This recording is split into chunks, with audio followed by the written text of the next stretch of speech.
cartels, man. The cartels operate like a state. The cartels are the reason that a lot of these people are able to make it up to the border. They pay money to the cartels. The cartels are using drones. They're using speedboats. They're using helicopters. The cartels act like a government. In fact, the cartels run the Mexican government. The Sinaloa drug cartel is more powerful than the Mexican Mexican government. I would agree with labeling these terrorist organizations. I think they have the funding, they operate, they have such. But there's a key distinction between a government entity and a terrorist organization. Hold on a second. We declared war on Al Qaeda. Yeah. What government was Al Qaeda?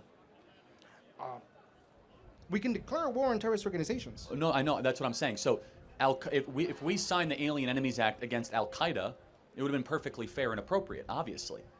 And Al Qaeda is not a government. What I'm saying, though, is that the cartels, the MS-13 and Tren de Aragua, they are being supported by governments. They're harbored in governments. The Alien Enemies Act, of course, applies to them. These are enemies here on the mainland of America doing harm.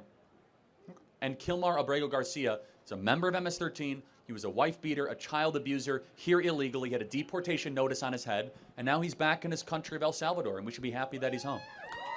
So, I can grant you that he might be all these things. It does not mean that he doesn't get a day in court. But as a non-U.S. citizen, though, the Alien Enemies Act allow us to expeditiously remove him. It's just the way it works. I mean, no, you're right. But now that's not the case. We can the Supreme argue Court's whether that was a correct invocation, right? That's irrelevant. The Supreme Court has now said no more, so there will be no more.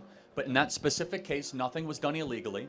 The only argument you might have is that the judge says you could deport him anywhere except El Salvador. So we probably should have just deported him to, I don't know, the Congo, and everyone would have been happier.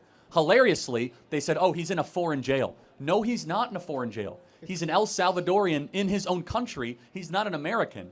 If he would have went to Gitmo, that would have been a foreign jail. Yeah. Okay. And then, let's see. Thank I you. think that's it for me. Yeah. Thank you very much. Could I ask you for a red hat? Yes, sign? absolutely. Thank you. Yeah. Thanks. Great question.